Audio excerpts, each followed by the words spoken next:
This is an iHeart podcast. Guaranteed human. Stuff You Should Know is brought to you by Grainger. Grainger knows that if you're an HVAC technician and a call comes in, you need a partner that helps you find the right product, fast and hassle-free. And you know that when the first problem of the day is a clanking blower motor, there's no need to break a sweat. With Grainger's easy-to-use website and product details, you can be confident that soon you'll have everything humming right along. Call 1-800-GRAINGER, click Grainger.com, or just stop by.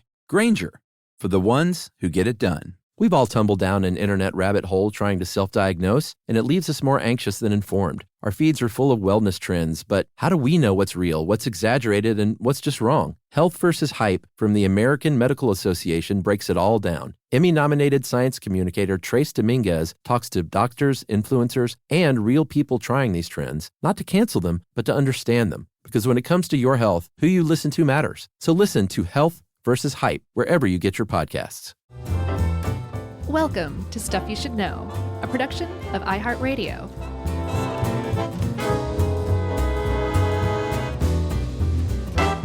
Welcome to the podcast. I'm Josh, and there's Chuck, and Jerry's here too. Jerry's being quiet, and this is Stuff You Should Know, the hair metal-ish edition. Yeah, I mean, you know, we've done a lot of New York-centric episodes over the years, and I feel like we haven't given L.A. their due, a city that I know you love dearly. Yeah, the one other city in the world, New York and L.A. No, L.A., and especially this episode, this Sunset Boulevard, the street, there aren't many, you know, I mean, there's a handful of iconic streets in the world, and Sunset Boulevard is one of them because it's just been historically packed with, I mean, it's not just like film stuff, it's music stuff, it's literary stuff, it's comedy stuff, all sorts of like iconic cultural staples on Sunset Boulevard.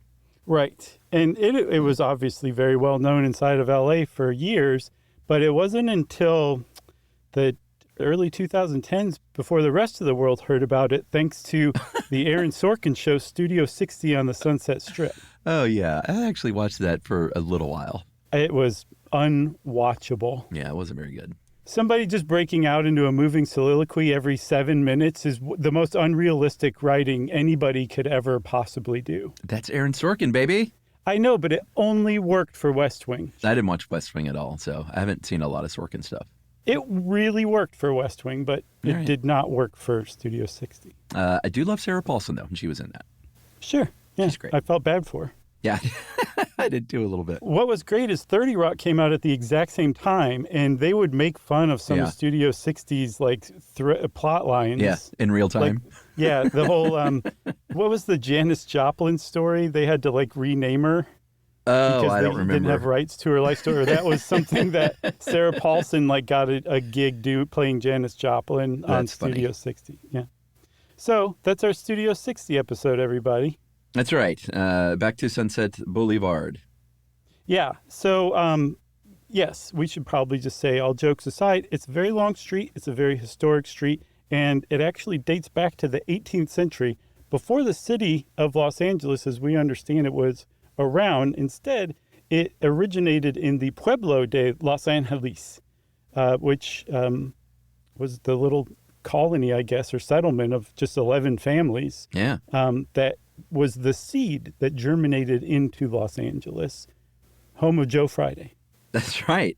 In Sunset Boulevard, before it became Sunset Boulevard, like many famous streets, was originally used as something else. And in this case, it was a cattle trail from that downtown Pueblo of Los Angeles all the way to the Pacific. So it runs for 23 miles. You hear about, you know, Sunset Boulevard, you probably think of the Sunset Strip, which is a less than 2 mile area, but Sunset Boulevard, I used to live on the east side in Silver Lake, and Sunset Boulevard over there is great in a whole other way than the Sunset Strip. How so? Well, I mean, it's just a cultural seed of, great restaurants and cafes and music venues, and, it was sort of the hipster thing back in the day when the hipsters were still a thing. Yeah, Silver Lake, that's, there's that Shaggy Dog mystery with Andrew Garfield beneath the Silver Lake, right? Oh. That was pretty hipster. I think I saw that, maybe. Yeah, it's worth watching, especially if you know it's a Shaggy Dog mystery going into it. Yeah, but a long way of saying that it was a cattle trail to begin with, and then like a lot of things like that would eventually become a real street. It became Sunset Boulevard about 100 years after that, I believe. Yeah, so there's a couple of origin stories for where the name came from. I couldn't see what they called it, like the westward side of Sunset Boulevard before it was Sunset Boulevard. But I think in 1887, there was a developer. There was a lot of land development going on in the late 19th century that built up Los Angeles. Mm-hmm. There was a bunch of different little towns, communities that were independent, and then Los Angeles kept growing and growing and growing, and it would absorb them, and they became neighborhoods instead. Yeah. Well, there was one planned town called Sunset, and they planned for Sunset Boulevard, a different stretch of road, to go right through the town. And so they apparently came up with the name Sunset Boulevard, but it was another developer who appropriated it and used it for the Sunset Boulevard after that town of Sunset never actually happened. It died on the drafting table, I guess is what you'd say. Is that an industry jargon? It is now. Yeah, and, surely you can see some great sunsets because Sunset, if you're not familiar with sort of the Hollywood Basin, it's very grid-like, and there's a series of east-west streets, Hollywood, Sunset, Santa Monica, are some of the more famous ones. Mm-hmm. And it goes downhill, from the mountains, the Hollywood Hills, there's the literal mountains and hills, but then it's still up kind of high, and LA kind of goes down, down, down into the basin, and Sunset is pretty high on that side. So, yeah, you can see some great sunsets, I'm sure. Yeah, and I think originally it terminated on the east end in Chinatown, or what's now Chinatown. And like you said, it goes through Silver Lake. It goes through a bunch of different neighborhoods: Echo Park, Pacific Palisades, Beverly Hills, Hollywood, West Hollywood. Like all these great neighborhoods, I think are in part great neighborhoods because it's a chicken or the egg thing. Is Sunset Boulevard great because these neighborhoods around it are great, or are the neighborhoods great because Sunset Boulevard ran through them? I think it's a chicken meets egg, and they just shake hands and agree not to discuss it. Let's never speak of this again. Some film stuff, and we're kind of jumping around between things that made it famous, but generally in a timeline. But early on, it was obviously Hollywood was the birthplace of the film industry, and we've said it before. If you've never been there, you might think Hollywood is just a euphemism for the film industry. It is that, but it is also a real neighborhood right in the center of the LA basin there. And, it was originally just like all the other suburbs, like you were talking about. They were dividing it up into lots. And I believe in the early 1900s, there was a guy named, very 1900s name, H.J. Whitley, who kind of, I don't know if it wasn't officially incorporated, but he made Hollywood like a proper town and a place to live. Yeah, I think Hollywood or West Hollywood wasn't incorporated until like the 1980s. Is that right? I think that was probably West Hollywood. Okay. WeHo, as they say. Yeah, everybody knows that thanks to Studio 60. So Hollywood, it was almost out of the gate. This was the early 1900s, 1910, when it merged with Los Angeles. The next year, film studios started popping up, and they started popping up in a very specific area, the corner of Sunset Boulevard and Gower Street. And even still today, there's an original studio from that area called Sunset Gower Studios, and they're still making shows. That's where Dexter was filmed. That's where Saved by the Bell, The College Years was filmed. 6 Feet Under? That's where, 6 Feet Under. Dexter, The College Years. Heroes. A lot of really good shows have shot there, and it's an old-timey original Hollywood studio from like the 19-teens. Yeah, I never shot there, but I got to, as a PA, got to run an errand there once while 6 Feet Under was being shot, so I got to see those sets, and it was pretty cool as a 6 Feet Under fan. What, did you take something to Diddy? Is that what it was? No. That was to his actual house. Gotcha. Yeah, I disavow that entire delivery, though. Poverty Row is what they called Sunset Gower at first because it was pretty low budget at the time, the things they shot there. But in the 1930s, they started shooting some like really kind of high quality things there, notably the movies It Happened One Night and You Can't Take It With You. Yeah. And then Gower Gulch, I'm glad I never knew the history, but there's still a strip mall right there called Gower Gulch, and it has a little Old West theme. And that's where I saw Sherry O'Terry at a Starbucks.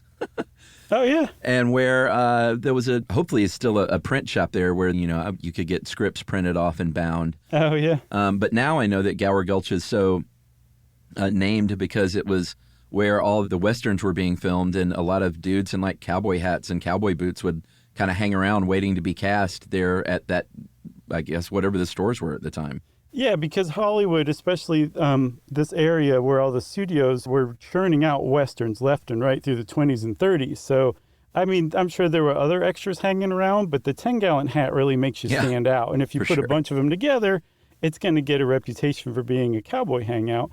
And they would hang out around the Columbia drugstore. Yeah, is that still there? I don't know. I mean, I feel like there's a Rite Aid, and that's probably what that was, but I may be wrong. But, Gower Gulch lives on. Did you ever go into that Rite Aid in Greenpoint? Yeah, in Greenpoint in New York, in Brooklyn.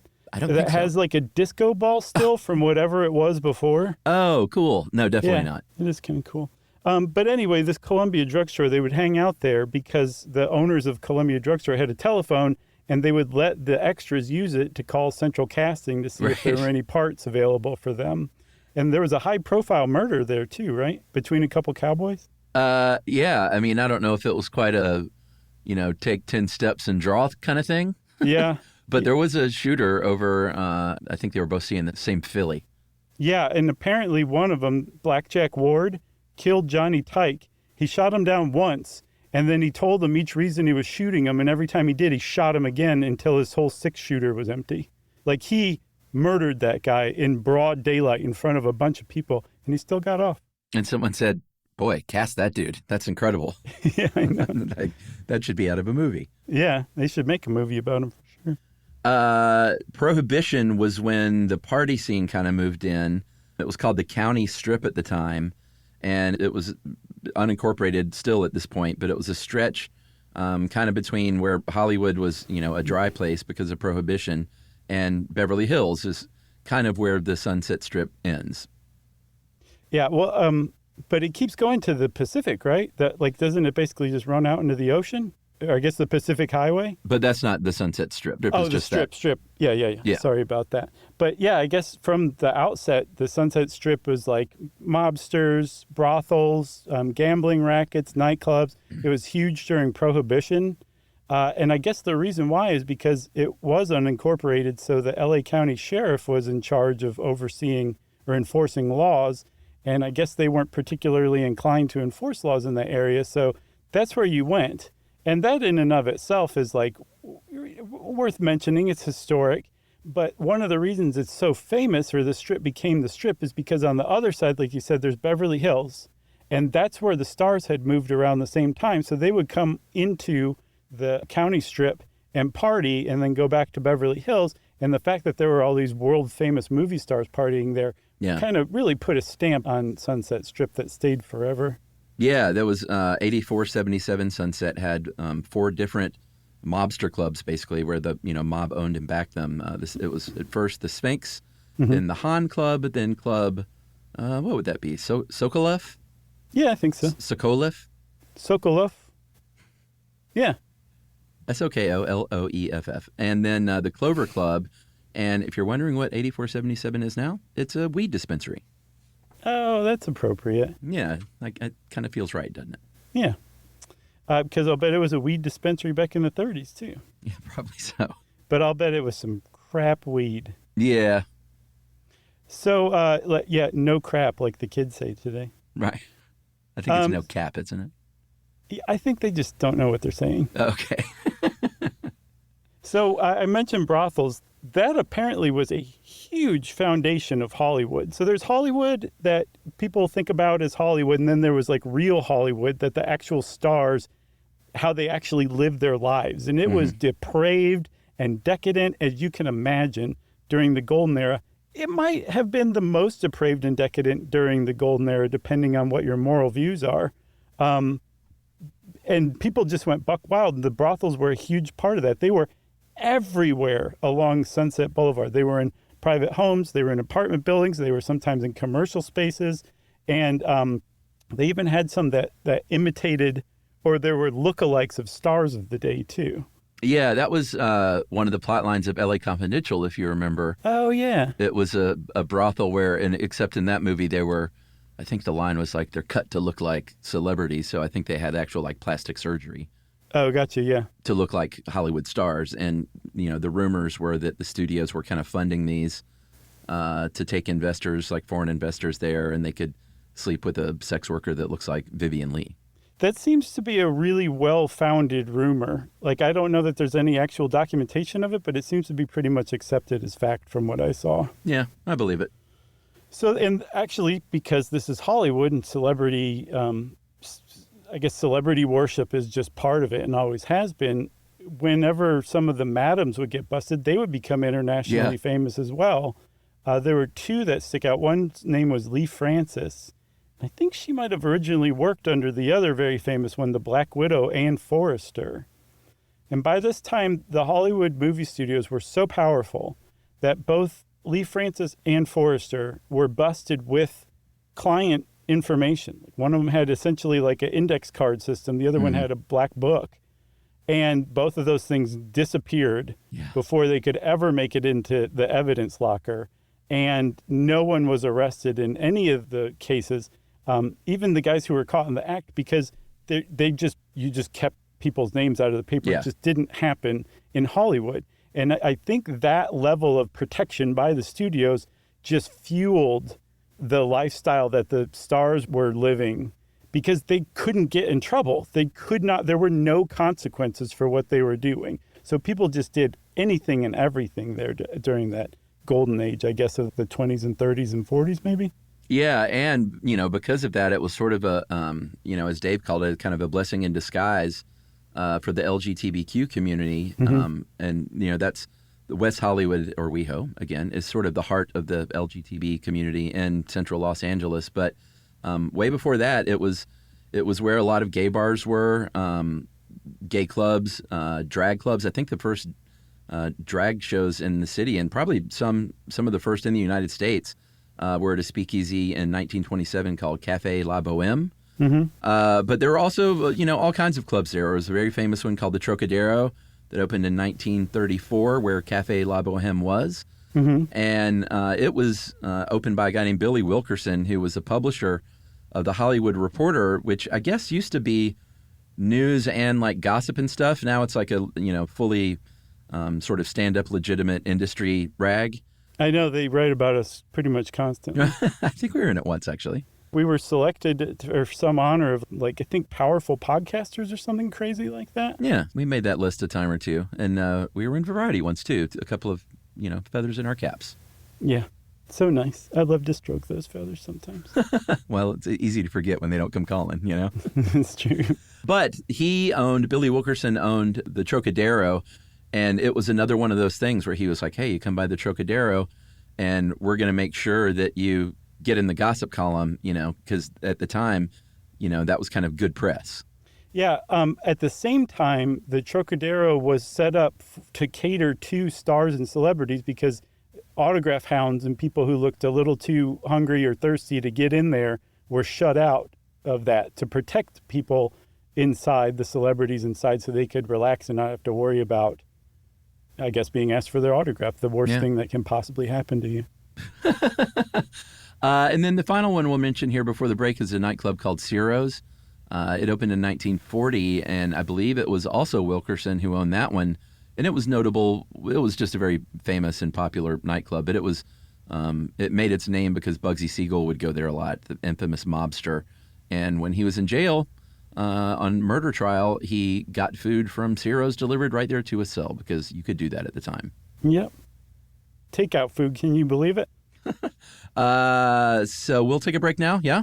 Yeah, I think that's a good idea. Great, and we'll come back and talk about the legendary Chateau Marmont right after this.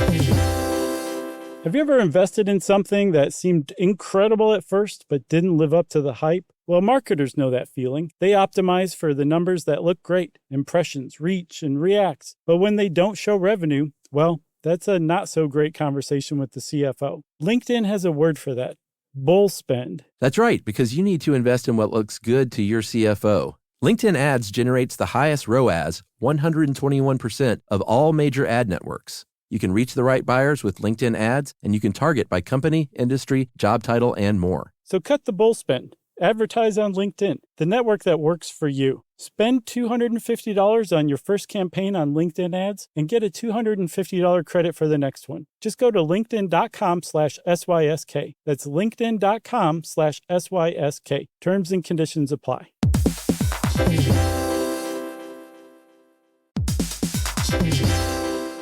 Hey everybody, we're here to talk to you about Wayfair, who believes that spaces should be functional, they should be comfortable, they should be well designed, and they can be well designed by you with their help. Your updated space should feel more comfortable, inviting, and practical for everyday use. And we're talking about outdoor seating. We're talking about grills. We're talking about major appliances. If you need storage solutions, Wayfair can help you out. Patio lighting, rugs, decor. It is your one-stop shop for home. Yeah. I mean, it's getting nice out, so it's time to think about living outdoors for the next few months. And Wayfair knows that outdoor furniture, it's heavy, it's intimidating to assemble. So Wayfair has stepped in and said, we're going to handle the hard part so you don't have to. That's right. You can shop Wayfair Verified, your shortcut to the good stuff. And that means their team of product specialists are going to vet everything by hand using a 10-point inspection, testing things like, quality materials, functionality, and features, and even how long it takes to build that piece of furniture. And the overall experience save time, reduce hassle, and improved convenience. Patio season is here, and these deals won't last. So head to wayfair.com right now to get your outdoor space ready for way less. That's WAYFAIR.com.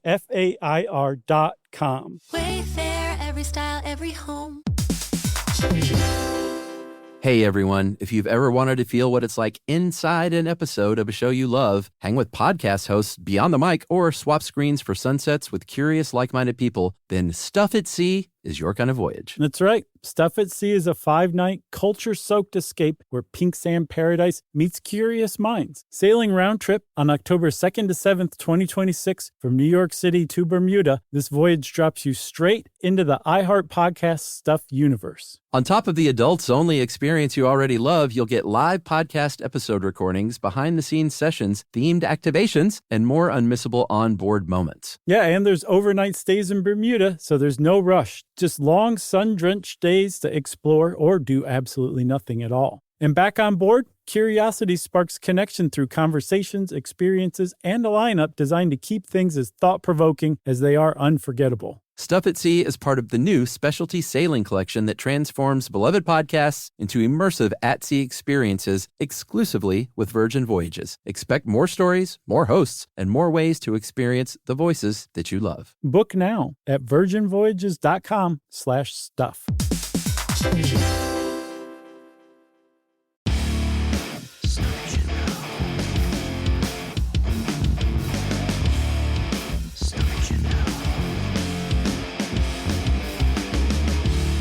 All right, we're back. We promised talk of the Chateau Marmont. That is a very famous hotel built in 1929. It's the one that sits right in the hills and kind of looks like a castle, a very European-inspired luxury hotel. And its motto is still, if you go to their website, says always a safe haven, always open. And from the start, it was kind of like what you've been describing. It was a place where you could go and party hardy and ensure that your name wouldn't be in the news because of it. Yeah, like they had, and I believe still have, a strict policy among their staff. Like, you do not talk about what you see at the hotel. And the reason why is they figured out very early on that if you can provide like that level of discretion or privacy, you're in good. Like the word of mouth alone is going to keep you in business for decades. And clearly that worked out for more than a century or almost a century.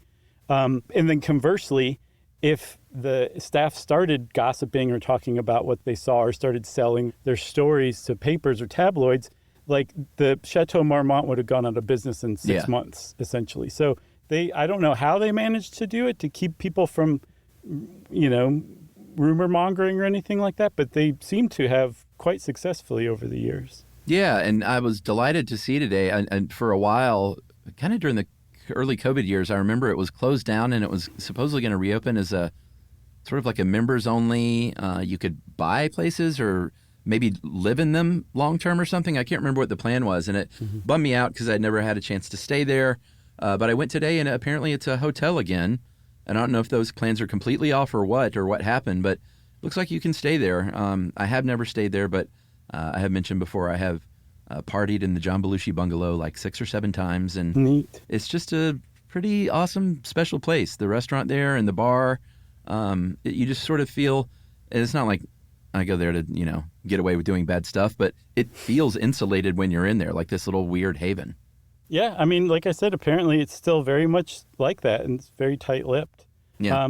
Yeah, it's just, I mean, that's just such an iconic place that it almost, to me, stands apart from Sunset Boulevard. It's about as iconic as Sunset Boulevard itself, in my opinion. Yeah, agreed. And it was right there at sort of that junction where the very famously had the big Marlboro Man poster ad for forever. That thing was up.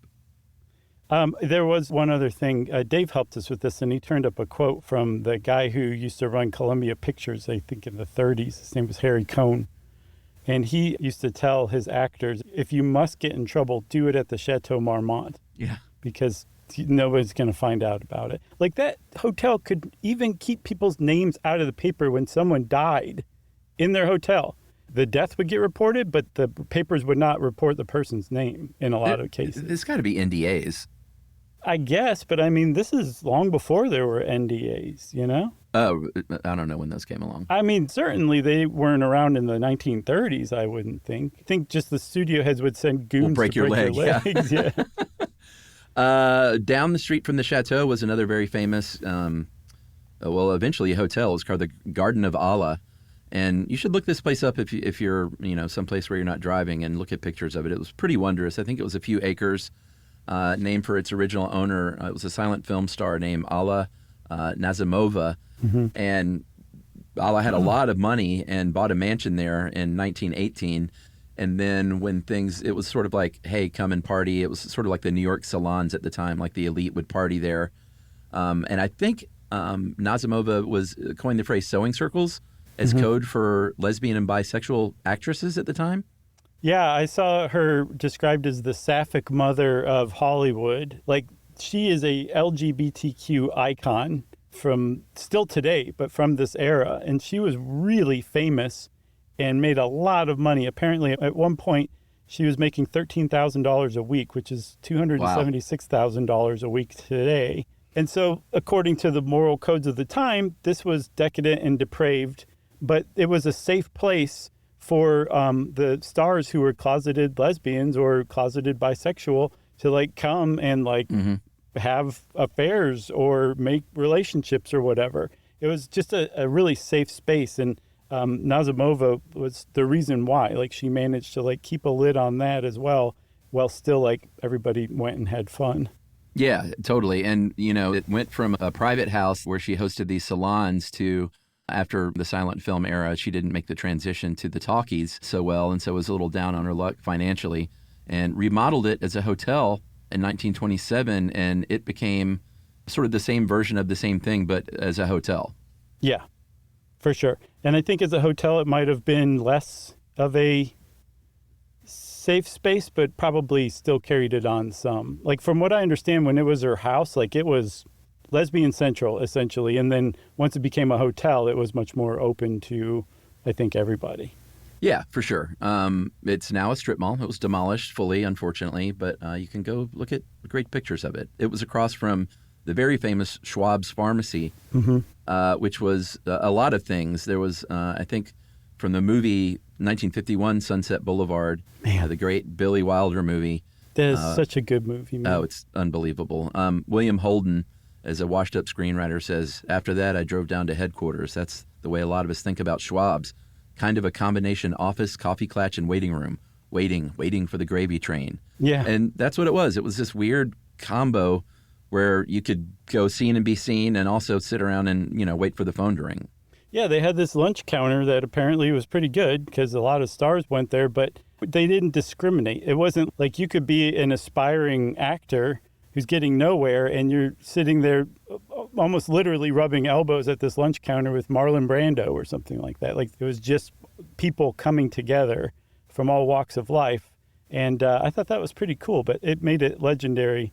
I mean, just basically anywhere that stars went on Sunset Boulevard automatically became legendary, and now they're all Rite Aids or Chase Banks. And Schwab's Pharmacy is where the famous story about Lana Turner being discovered there while skipping school before her name was Lana Turner. But I feel like we talked about this, that wasn't true.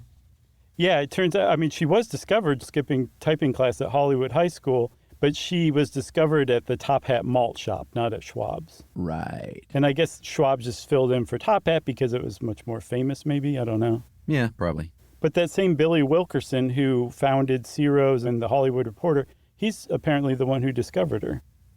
Oh, yeah, that's right. It's all true, except for the Schwab's part.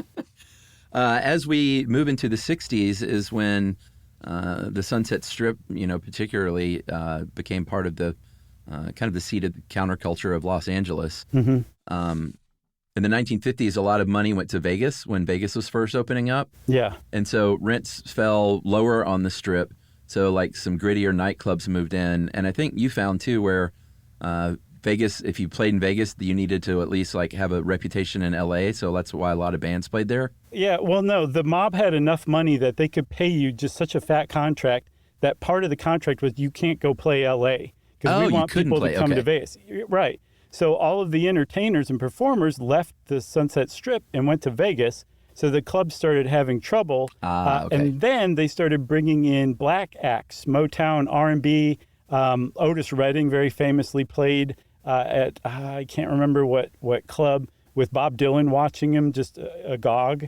And sadly, the sudden appearance of black performers on the Sunset Strip actually depressed real estate values even further. And so as rock and roll kind of came along, young entrepreneurs who wanted to open rock clubs were able to afford these spaces along the Sunset Strip. And that's how it went from, glamorous Frank Sinatra to grungy rock clubs. There was a transition, a swing from the R&B artists of the time playing the Sunset Strip for a little while in between those things. Oh, okay. That makes sense. So then it became more rock and roll because that's when the Whiskey A Go-Go opened in 1964, a venue I've still not been to. They just don't have a lot of stuff that I'm into anymore. It's still a lot of like metal and like metal tribute bands and stuff like that. But I'm going to make it a point just to go at some point just so I can be in that room. But that became sort of the epicenter of the counterculture and youth culture. Right. And Whiskey A Go-Go, if you've heard of go-go dancing, it comes from the Whiskey A Go-Go, like literally. Yeah, there was a DJ at the Whiskey named Joni Labine, and the DJ booth was in a glass case. I'm not sure if it's still there or not, but it was several tens of feet off of the dance floor, just over it. And when she was spinning records, she would just kind of dance, and she had a certain way of dancing. And she would wear very short skirts and long white boots. And she started the go-go dancing trend of the 60s single-handedly, essentially. Everybody started kind of mimicking her. And it was all at the Whiskey A Go-Go. Yeah. If you've heard of the rock band The Doors, the rock band without a bass player featuring Jim Morrison and others, Ray Manzarek. I remember how excited I was in 8th grade when that movie came out. Oh, I was a freshman in so college. Psyched. Yeah, I was too. That's cool that you were psyched at that age because it felt like college is when everyone got into the Doors for a couple of years. Mm-hmm. And that was definitely me, and the Whiskey certainly featured heavily because they were the house band for basically a summer in 1966.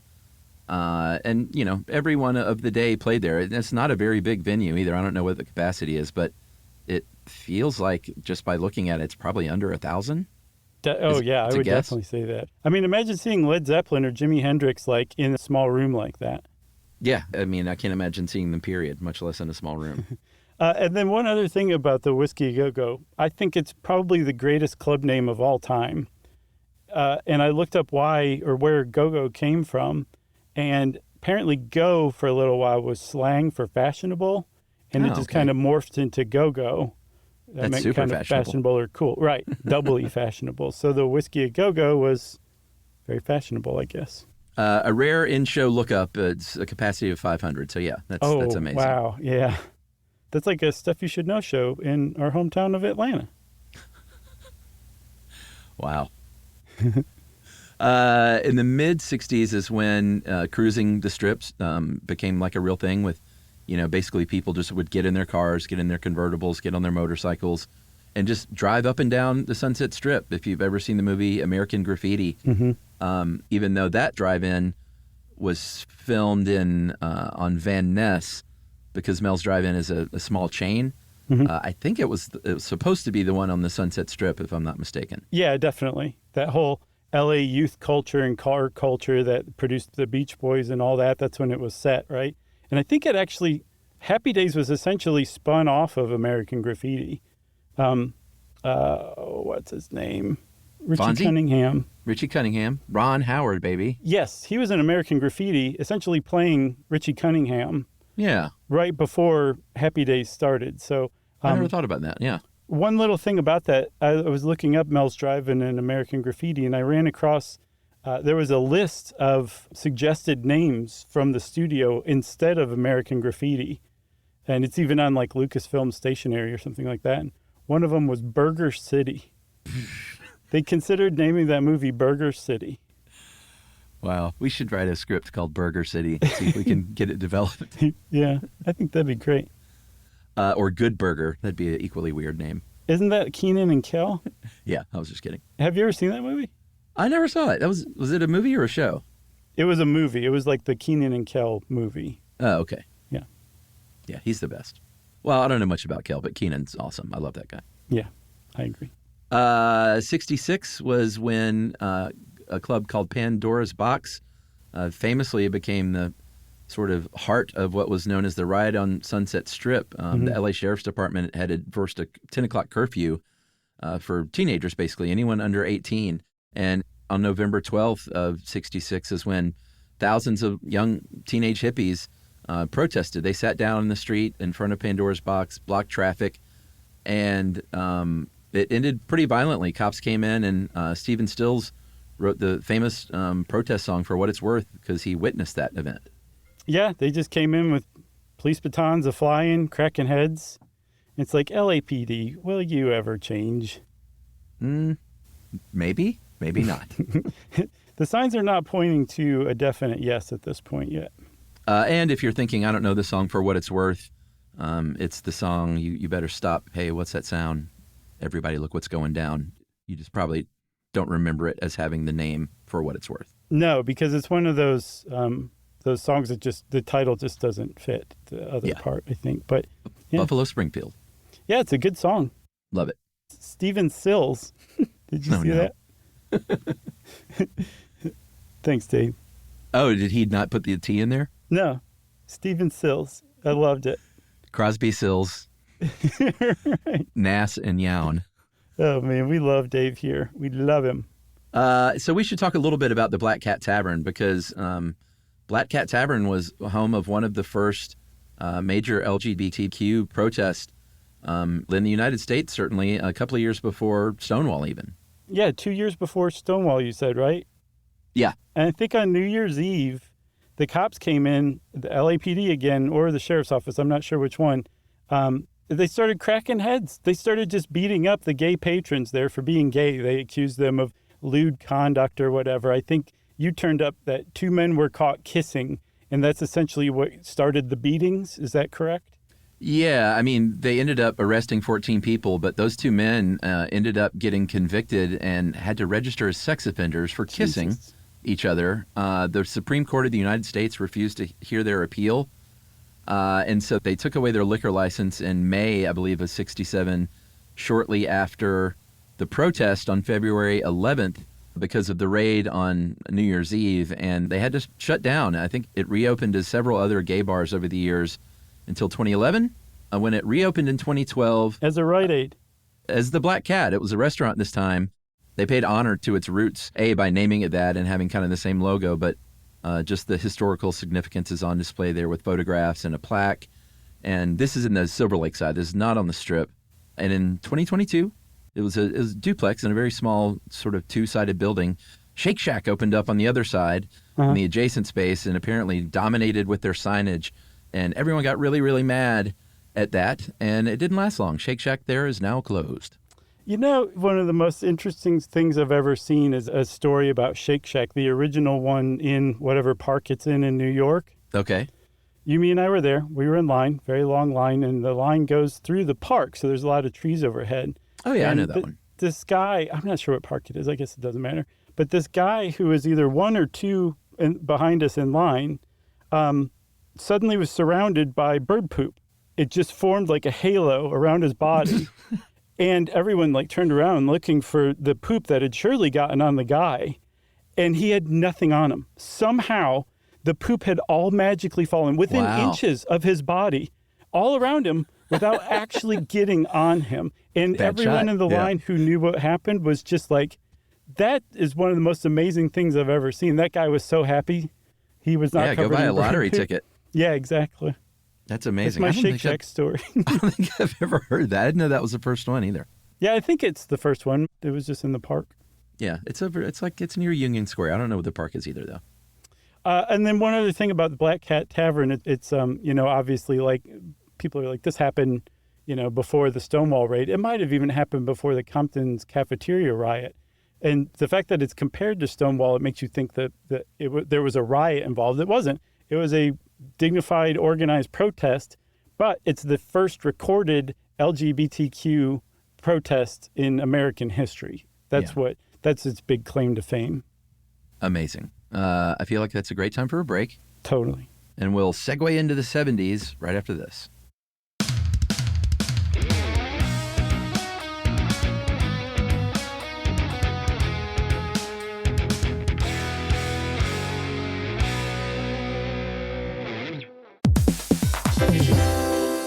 Have you ever invested in something that seemed incredible at first but didn't live up to the hype? Well, marketers know that feeling. They optimize for the numbers that look great, impressions, reach, and reacts. But when they don't show revenue, well, that's a not so great conversation with the CFO. LinkedIn has a word for that: bull spend. That's right, because you need to invest in what looks good to your CFO. LinkedIn Ads generates the highest ROAS, 121% of all major ad networks. You can reach the right buyers with LinkedIn Ads, and you can target by company, industry, job title, and more. So cut the bull spend. Advertise on LinkedIn, the network that works for you. Spend $250 on your first campaign on LinkedIn Ads and get a $250 credit for the next one. Just go to linkedin.com/SYSK. That's linkedin.com/SYSK. Terms and conditions apply.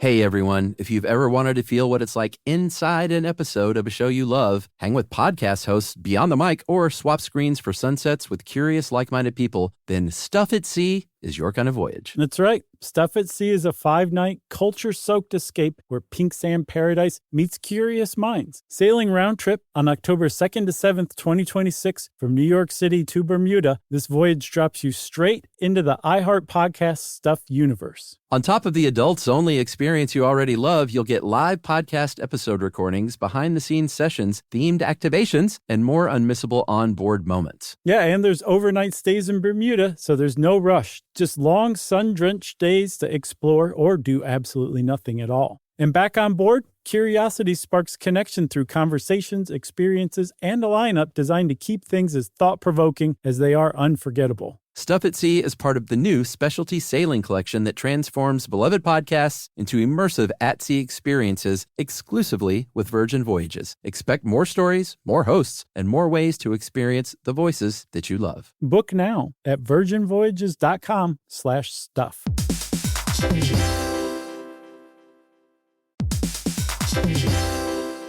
On eBay, every find has a story. Like if you're looking for a vintage band tee, not just a tee, the band tee from the last show your favorite band ever played. You wore it everywhere. Then your girlfriend started wearing it, which was cute, until she dumped you and took it with her, which was not so cute. Yeah, well, anyway, now you're on eBay. And there it is. Same tee from the same tour, still living in your memory, rent-free forever. See, the things you love have a way of finding their way back to you. But eBay isn't just for getting whatever your ex-boyfriend or girlfriend stole back, right? No, it's also for that rare championship foul ball you caught, then heroically gave to the kid next to you. And where else are you going to find your first car? The one you wish you'd never sold. But now, finally get the chance to take it back home. For good this time. So shop eBay for millions of finds, each with a story. eBay. Things people love.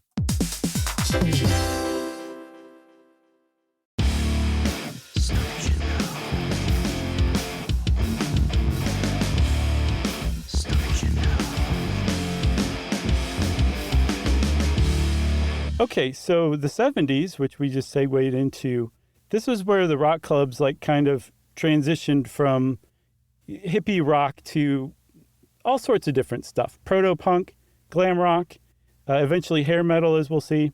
Mm-hmm. And there were three big clubs, rock clubs, that were around at the time. There was the Roxy Theater, Rodney's English Disco, and Gazzarri's. Those were the three that were like the three big rock clubs in the 70s that kind of kicked off that transition from what I understand. Yeah, and Gazzarri's is best known for Van Halen, baby. Van Halen was known for two things in their early days before they put a record out. It was playing backyard parties in Pasadena, where they lived, and being the house band at Gazzarri's for, like, years. Did you know that Van Halen was from California? Yeah, I didn't of know. course. I always thought they were a Dutch band. No, I mean, Eddie and Alex were Dutch by heritage, and I think they were even born there, maybe. David Lee Roth isn't Dutch? No. Have you ever heard him talk? Sure. Huh. I Right, that's Dutch. think you're right. I mean, I'm a big Van Halen guy, so I've studied and read all the books, but there's one in particular. Oh, God, is it called Becoming Van Halen? It's the most intense, like, I don't know how this guy got this information, but it's the most intense detailing of pre-record contract Van Halen that I've ever heard of in my life. It was incredible how much this guy knew about their Pasadena backyard party days. Well, since you know so much about Van Halen, answer this for me. It's a question I actually carry around with me. What was the deal with Eddie Van Halen slamming Michael Anthony as a bad bass player, like, I think upon Michael Anthony's death? Oh, well, you mean Eddie Van Halen's death? Michael Anthony's. Oh, okay. Well, for some reason, Eddie Van Halen came out and said that he thought Michael Anthony was a terrible bass player. Oh, Eddie, he's one of the greatest, and R.I.P. for sure, but he could be unkind at times to people. I think Michael Anthony's one of the greatest, and he had the voice that kind of helped to make Van Halen with those backing vocals, and he's still crushing it. Because I went and saw Sammy Hagar and Michael Anthony in Vegas play not too long ago for the second time in a year.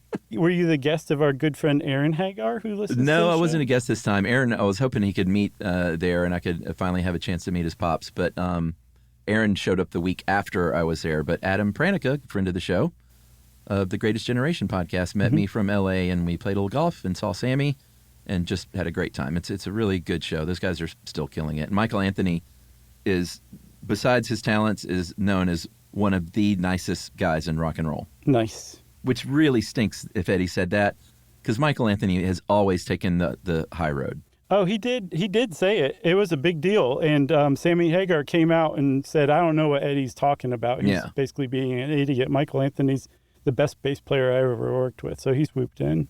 All that band stuff just makes me sad, fighting like that. Yeah. I'd like to circle back to Adam Pranica. Okay. For people who aren't familiar with him, I would say go listen to the Greatest Generation podcasts. But if you ever get a chance to meet Adam Pranica, you should consider yourself #blessed, because he is one of the greatest human beings you will ever meet in your life. Like, legitimately, through and through, just a great dude. Yeah, agreed. He's the Michael Anthony of podcasting. He definitely is, man. Along with his co-host, Ben Harrison. No, Ben's great, too. He's no Adam Pranica, though. Ben's going to like that burn. The Roxy opened in 1973. David Geffen, very famous sort of record label owner and early on music producer, and Lou Adler, legendary producer, opened the Roxy. And it was legendary for a lot of reasons. I mean, the biggest of the big played there, and this, again, a small club. But the very first staging in the U.S. of the Rocky Horror Picture Show, this is when it was just a stage musical, played at the Roxy.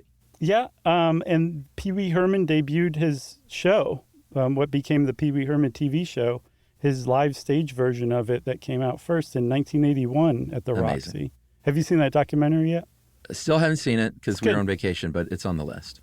And then Rodney's English Disco. I don't know why those three words together are hard for me to pronounce, but that was Rodney Bingenheimer's club that opened in 1972. So think about how ahead of the curve he was by naming it a disco. There was no disco around yet. Yeah, that's a good point. He was a legendary DJ at K-Rock in L.A. from 76 to 2017. I'm sorry, Chuck, it's KROQ. And was very famous for breaking, like, the list of bands that he broke on air is incredible. Like, just look it over sometime. I don't have time to go over all of it here because we're running long, but it's just really impressive. And there was a great documentary about him called The Mayor of Sunset Strip.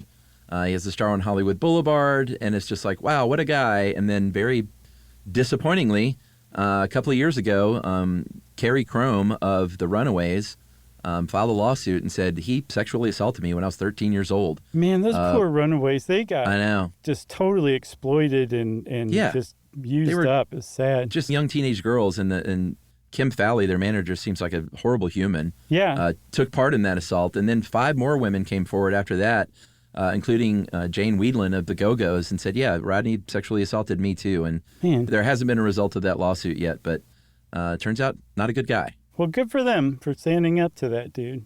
Totally. We couldn't mention the Sunset Strip without mentioning, especially during the era of the 70s, the Continental Hyatt House, which You has... stayed there, by the way. I have?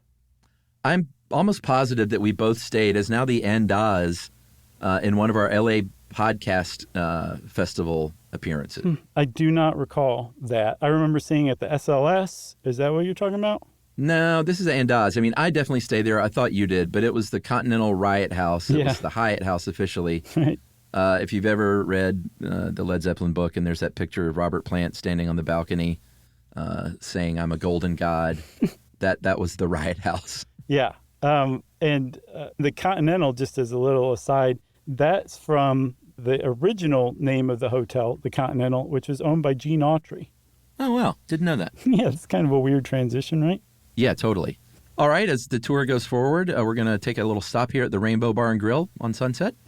Opened in 72, and it was the people who owned the Whiskey A Go-Go that opened the Rainbow, and the Rainbow was just a den of debauchery disguised as a not-too-great Italian restaurant.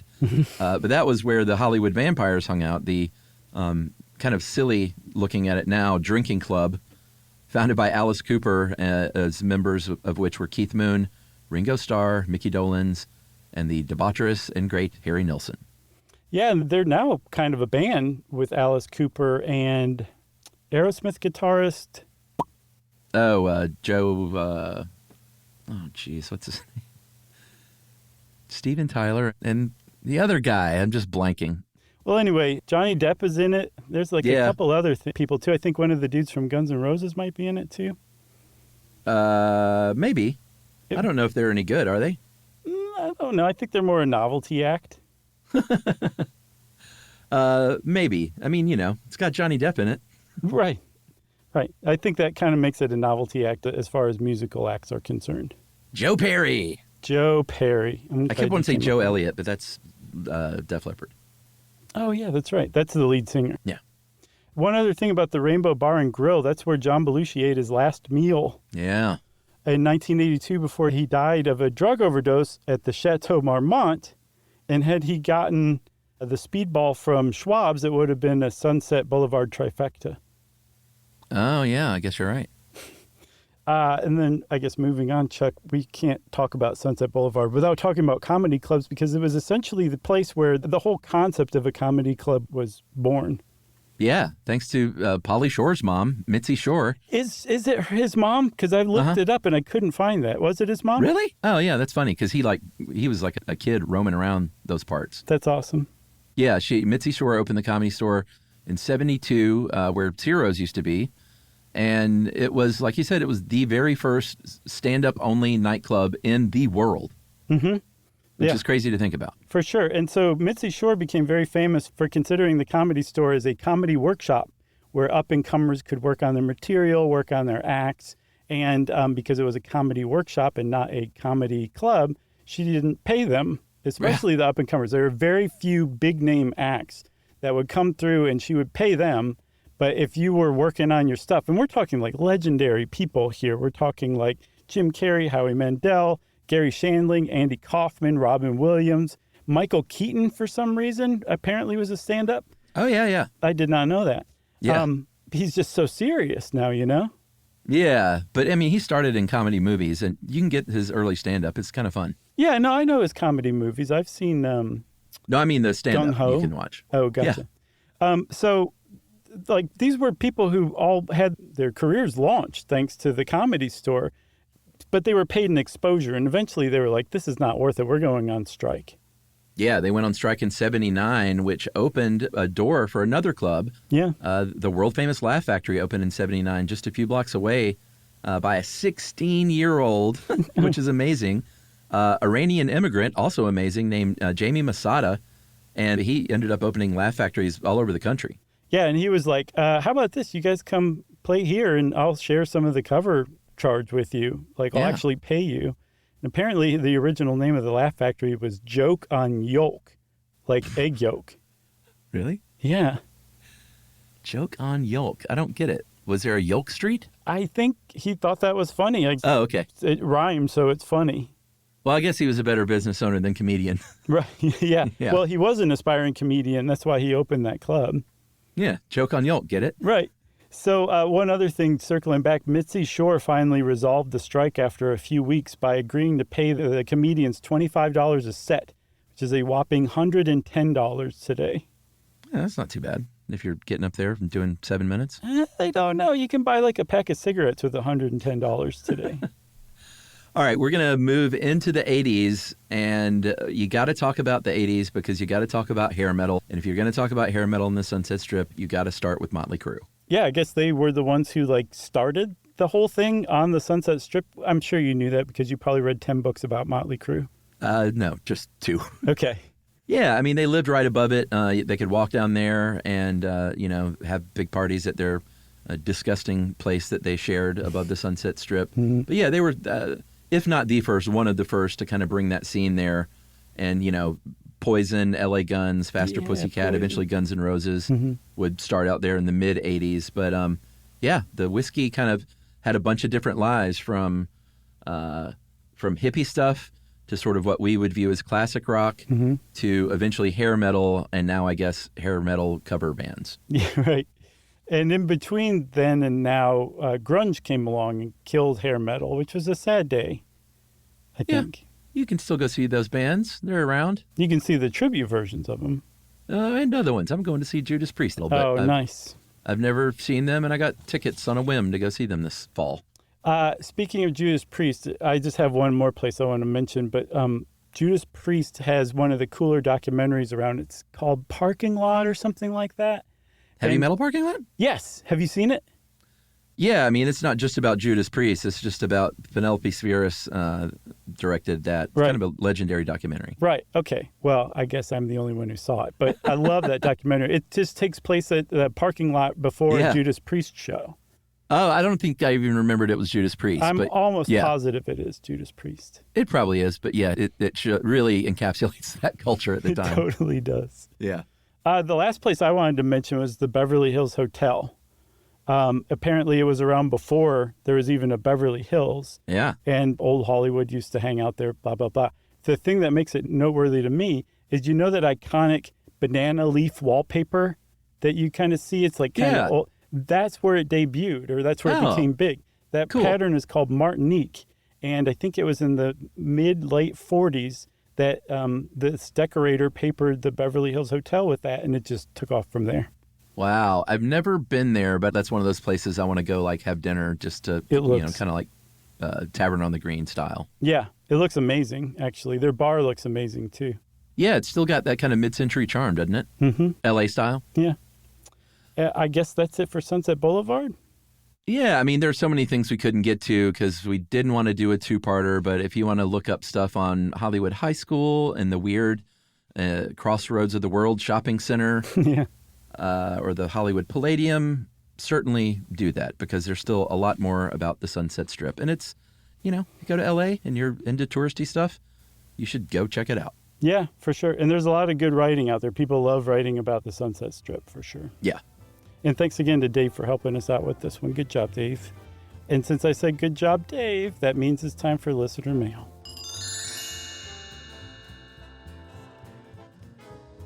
And this one actually is a listener suggestion. So we wanted to shout out Sayer Delk for Sunset Boulevard. Man, that's a great name. Yeah. I mean, not for making the road, but, for giving the suggestion. Nice.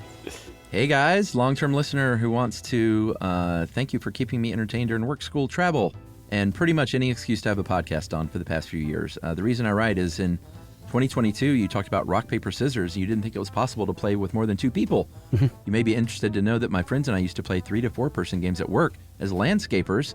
In the mornings, we were weed eating on the property, and we'd come across items that only required the work of one person, and we would play rock, paper, scissors, and this is how you do it.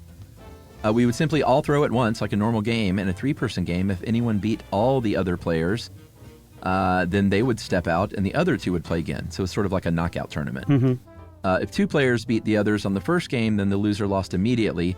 After many games over the weeks and months, the strategies, alliances, and yes, some game theory all made the work quite fun and competitive.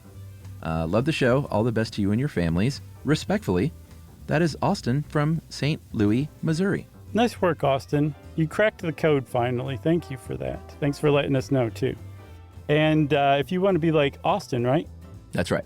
If you want to be like Austin, then send us an email, and you can be like Austin. Send it off to stuffpodcast@iheartradio.com. Stuff You Should Know is a production of iHeartRadio. For more podcasts from iHeartRadio, visit the iHeartRadio app, Apple Podcasts, or wherever you listen to your favorite shows.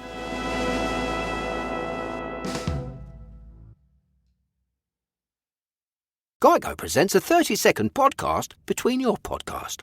Today's story is shared by one of our listeners. It's called Betrayed by Bill. It was in that moment I caught who was staring back at me in betrayal, or more like what? My insurance bill. With trembling hands, I grabbed my phone and switched to Geico, saving about $900 in the process, and never to be betrayed again.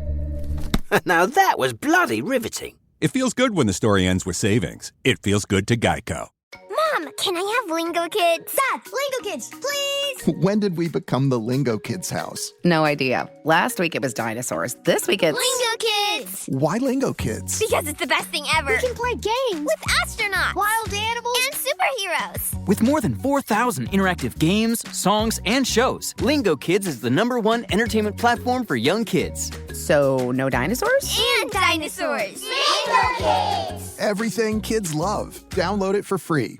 You could be adored by everyone and still completely ignored by your cat. Trust me, I know. But if you feed your cat Sheba, you can go from being ignored to truly adored in 12 days, guaranteed, or your money back. Sheba has a full menu of products, appetizers, entrees, treats, even a kitten's menu. It's so cute. So Sheba has a product for even the pickiest eater. Like Sheba Puree, it's made with bone broth, they are chef-inspired flavors, it's got a smooth and creamy texture that cats love, and contains no corn, wheat, soy, or artificial flavors. It's food that your cat's gonna love. To learn more, check out Sheba.com. That's SHEBA.com. This is an iHeart podcast. Guaranteed human.